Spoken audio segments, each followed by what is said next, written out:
MMS TV 24 subscribe now. পরের জমি ছোট কইরা নিজের বাড়ায় শান্তি কেন নাই রে দুনিয়ায় বান্দা না খেয়ে মারবে সুদ না খেয়ে মারা যাবে সুদের টাকা তুলবে না হে ভাবুক ভেবে দেখো পয়সা নিরালায় শান্তি কেন নাই রে দুনিয়ায় করে বাইতুল মাল থেকে জামা নিতে তাহলে আমি তোমাকে কথা দিচ্ছি এই তরবারি দিয়ে তোর কল্লাকে আমি দ্বিখণ্ডিত করে দিতাম। ইমানের দাবি দেখছেন, প্রধানমন্ত্রী আর সিটিজেন সাধারণ একজন নাগরিক তার ভিতরে কি সম্পর্ক তৈরি করে দিছে, কতটুকু হাত দিয়েছে, কতটুকু সম্পর্ক দিয়েছে। বর্তমান যুগের তামাম পৃথিবীতে খুঁজে দেখবেন প্রধানমন্ত্রীর বিরুদ্ধে বললেই সাথে সাথে জেলখানা। কথা কয় না কারে ভাই, জোরে কানা ঠিক কিনা? বাংলার জমিন এই অবস্থা। ভারতের জমিনে আবার আমি শুনেছি আলেম ওলামারা নাকি বেশ ভালো আছে, আলেমদেরকে নাকি জেলখানায় ভরা হয় না, এই জন্য হৃদয়টা খুশিতে ভরে গেছে। কিন্তু বাংলার জমিনে খালি একটা কথা বলবেন সঙ্গে সঙ্গে জেলখানা। এমন প্রধানমন্ত্রী দরকার হযরত ওমরের মতো।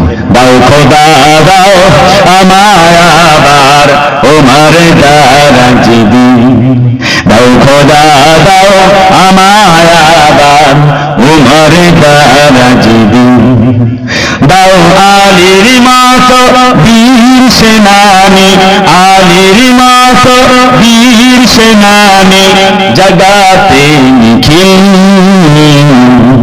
দাও খোদা দাও আমায় আবার ওমর দারাজিদি। ঠিক কি না? আহা, ইমানের দাবি জান্নাতে নিয়ে যায়। লক্ষ্য করুন কেমন সফল হয়েছে হযরত ওমর। একদা গেছে, দেখছে তার রাষ্ট্রের কে কে অবহেলিত হয়ে আছে। একদিন তিনি লিস্ট বের করলেন বেদবাদের, চলে গেলেন বেদবার বাড়িতে ফজরের পরে তাকে কাজে সহযোগিতা করবেন। বুড়িমা বলছে কাজ তো করে দিয়ে গেছে আর এক যুবক। তিনি পরের দিন সেকেন্ড ডে আবার চলে গেলেন ফজরের আগে, গিয়ে দেখে সেই দিনে যুবক কোন যুবক এসে কাজটা করে দিয়ে গেছে। থার্ড ডে এসেছেন, আবার আসছে এবার শুভে কাজের সময়, ফজরেরও বেশ আগে এসে দেখেন কোন যুবক যেন কাজ করে দিয়ে গেছেন। বুড়িমা বললেন যুবক রে কে তুমি, তোমার তো আমি চিনি না।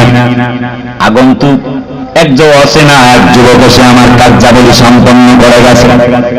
হযরত ওমর বললেন ঠিক আছে, চতুর্থ রাত তিনি অপেক্ষা করলেন বুড়িমার পাশের বাড়ির জঙ্গলায়, দেখতে পারবেন কে আসে, কে এত বড় ইমানদার।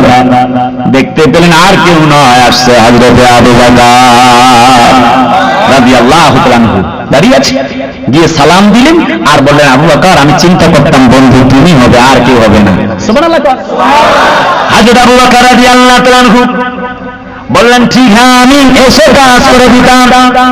হযরত ওমর বললেন তুমি দিতা আমি ধারণা করছিলাম, কিন্তু বলো তোমার পায়ে স্যান্ডেল নাই কেন, একটু জানি আমারও বলবো। হযরত আবু বকর বলেন আমি যদি রাতের বেলায় স্যান্ডেল জুতা পায়ে দিয়ে দিয়ে যদি জনগণদের বাড়ির পাশ দিয়ে রাস্তা দিয়ে যদি হাঁটি, আর আমার স্যান্ডেল আর জুতার আওয়াজে যদি জনগণদের ঘুম ভেঙে যায়, আল্লাহর কসম কিয়ামতের দিন আল্লাহর জাহান্নামে যাওয়া লাগবে। সুবহানাল্লাহ। কোন এর নামই তো জান্নাতের পথ। আল্লাহ রাব্বুল আমিন কোরআন শরীফে জাতির লোকদেরকে সতর্ক করেছেন, জাতির লোকেরা ওয়া মা লিয়া লা আ'বুদুল্লাযী ফাতারানি ওয়া ইলাইহি তুরজাউন। জোরে বলেন আল্লাহু আকবার। কালেমা পড়ুন লা ইলাহা। কি বলে ফোন করছে, কি বলছে? একটা থেকে আছে, একটা থেকে হ্যাঁ আপাতত একটা থেকে শুরু। সবাই লা ইলাহা লা ইলাহা ইল্লাল্লাহু মুহাম্মাদুর রাসূলুল্লাহ সাল্লাল্লাহু আলাইহি ওয়াসাল্লাম। প্রাণের ভাইজানেরা, আহারে বোধহয় আপনাদেরকে আর বেশি সময় দেওয়া সম্ভব হবে না। এখনই বলতেছে একটা থেকে বক্তব্য। আসলে ডাবল জালসা কখনো আমি নিয়ে থাকি না, বাংলার জন্য নেই, ভারতে নিয়ে উঠি না।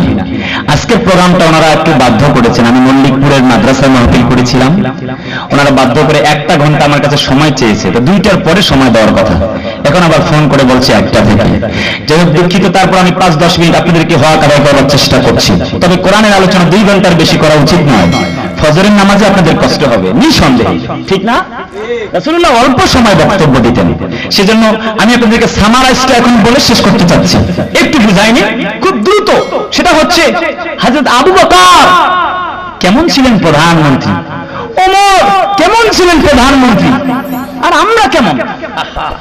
একদিন ওমর কান্দে, সাথীরা কয় কান্দো কেন? কয় ক্ষমতায় আমি এখন ওমর, কারো যদি হক আদায় করতে না পারি ইমানের কাছে আমি আটকা পড়ে যাব, কিয়ামতের দিন আল্লাহ জাহান্নামে যাওয়া লাগবে। সুবহানাল্লাহ কয় না? হযরত ওমর ক্ষমতায় এসে কান্দে।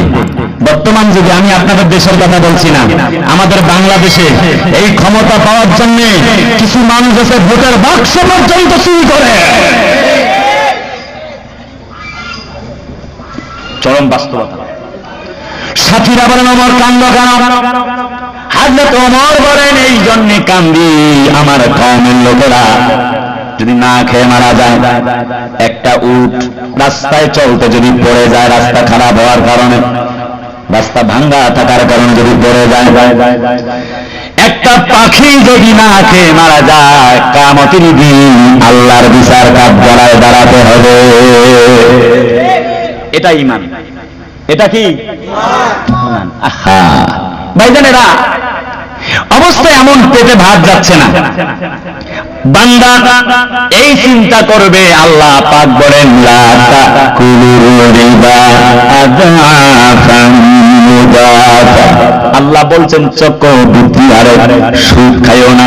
বান্দা না খেয়ে মারবে, সুদ না খেয়ে মারা যাবে, সুদের টাকা তুলবে না, এটার নাম ঈমান। কথা কয় না? জালেমতা সারি যত, জমির আইল কাটে কত, পরের জমি ছোট কইরা নিজেরটা বাড়ায়, শান্তি কেন নাই রে দুনিয়া।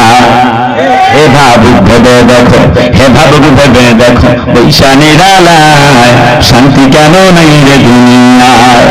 আলেম ফাজল মুফতি আনে, কোরআন হাদিস সবাই জানে, হক কথা বলে যারা তারাই জেলখানায়, শান্তি কেন নেই রে দুনিয়ায়। হে ভাবুক ভেবে দেখো, হে ভাবুক ভেবে দেখো, বৈশানীর আলায় শান্তি কেন নেই রে দুনিয়ায়। আল্লাহ বুঝার তৌফিক দাও, চিল্লায় কেন আমিন। ঈমানটা কি? ঈমান হচ্ছে, আমি বাজারে গিয়েছি, আমি বাজারে যাওয়ার পর যেমন আমি একটা জিনিস লক্ষ্য করে দেখছি, মাছটা টিপে টিপে নিচ্ছি, ভালো কি মন্দ, কথা কয় না? ভালো মন্দ বিচার বিশ্লেষণ করছি, খারাপটা গ্রহণ করতে রাজি না, ভালোটা গ্রহণ করব, তাই না? কন্যাকে তাই না?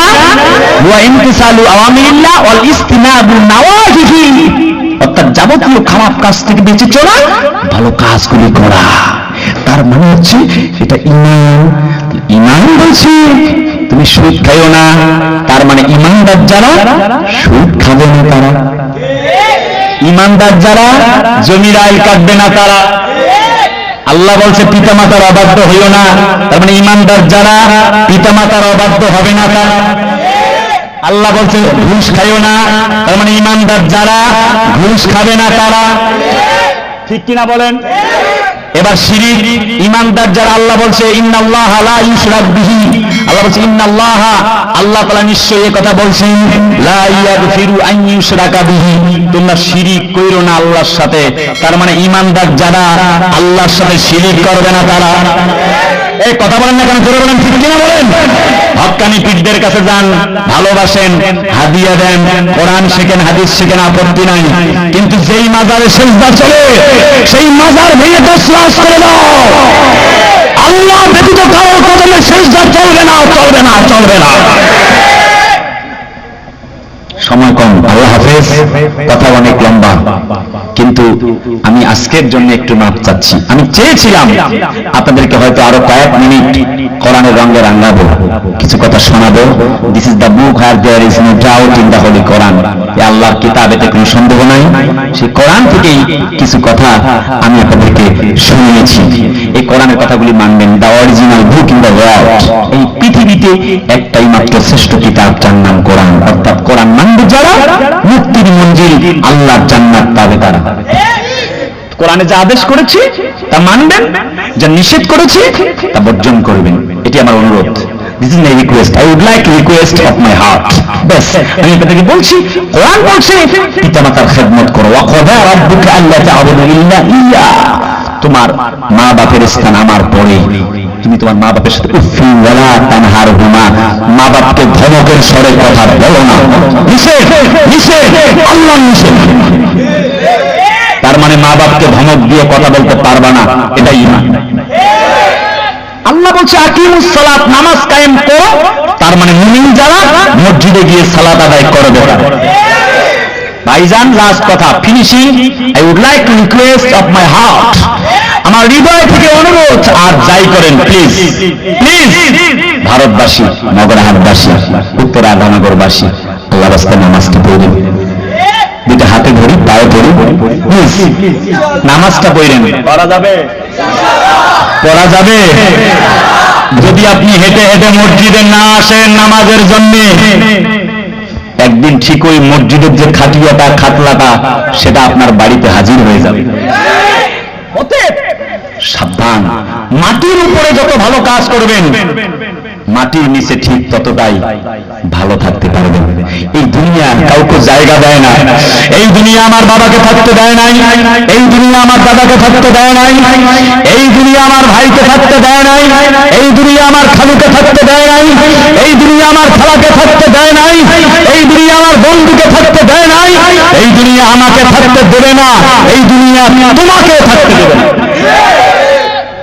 There is no serial update. Kullu nafsin dha'iqatul maut. Aynama takunu yudrikumul maut walau kuntum fi burujin mushayyada.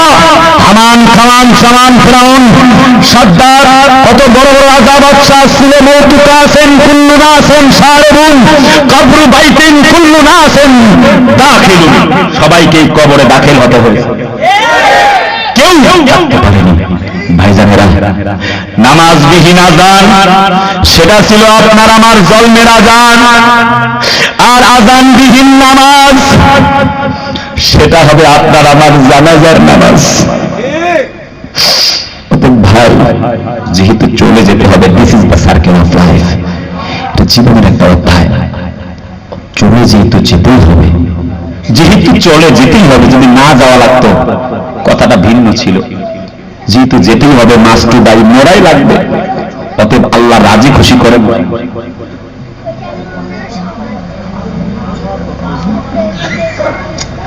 কিন্তু বিপদে পড়ে গেছে। যে লাস্ট কথা বলি, আচ্ছা, তার মানে বক্তব্য হচ্ছে, আমরা যেহেতু পৃথিবীতে কেউ থাকতে পারবো না, অতএব আল্লাহ তাআলার গোলামি করে, দাসত্ব করে আমাদেরকে কবরে যেতে হবে। ঠিক পারা যাবে? কি অবস্থা? একটু কালেমা লা ইলাহা,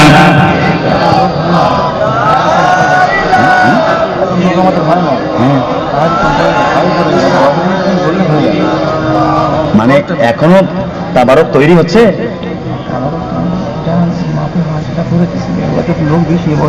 লোক একটু বেশি হয়েছে, আমার ভাইজানের বেশি আসছে, তাই আরো বিরিয়ানি বানা লাগবে। সর্বনাশ, তুমি আমার মারতেছো।